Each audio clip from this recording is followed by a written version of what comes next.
There are two policies for dealing with writes in a coherence protocol. If some other processor writes to a block that your processor has cached, your cache can either update its value or invalidate the block. We'll now talk about what difference this choice makes. As we know, a cache line is dirty if any word in it has been written to since it was brought in from main memory. In a uniprocessor, that's all we need to keep track of. But in a multiprocessor, if we write into a line, we may need to take some action to make sure the other caches don't get out of date. To do this, we need to keep track of whether a line has been modified and who, that is, which processor, last wrote into the line.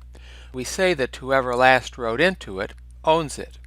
So a cache must keep track of these two things: whether it is the only cache that holds a copy of the line. If it is, it can change the line without notifying other processors, and whether it's the owner, the cache that's responsible for supplying the block if any other processor reads or writes it. Now, if a processor writes to a line that is also held in another cache, one of two actions could be taken. The line could be invalidated in the other cache so that the changed word can no longer be read from the line, or the line in the other cache could be updated with the new value. Thus we have a choice, and this choice leads to different coherence protocols. First, let's consider invalidation-based protocols. If our processor invalidates all other copies of the line, then it has the line in exclusive state, which means that it can read or write the line without any other processor having to know about it. This means that no bus transaction is needed when it writes the line. That's important because it helps to keep the bus from saturating. But before writing to it, the block must be put into exclusive state, and this means a bus transaction is necessary. That's called read exclusive or readx transaction. What happens when a block is ejected? There are two possibilities, and in this quiz I ask you what happens in either case. Now let's consider update-based protocols.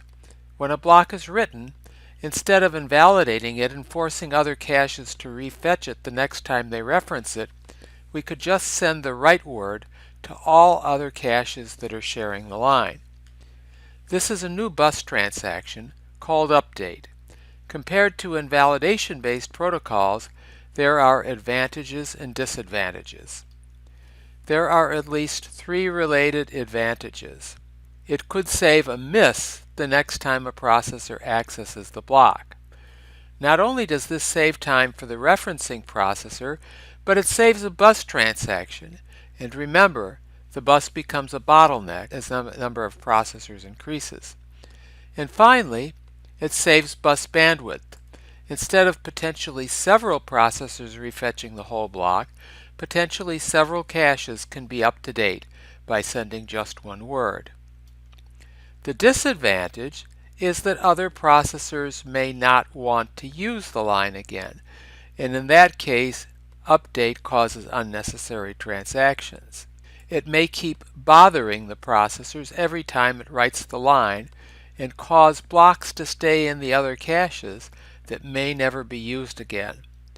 Wouldn't it be better to just invalidate the line and then not have to worry about the other caches on subsequent writes? Whether invalidate or update is better depends on the pattern of access by the program.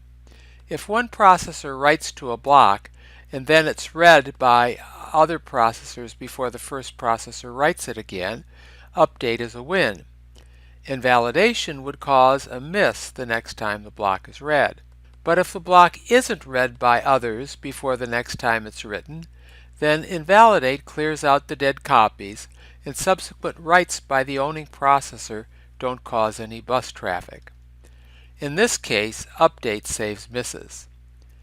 But if the block isn't read by others before the next time it's written, update keeps sending useless data to other processors, needlessly consuming bus cycles and power.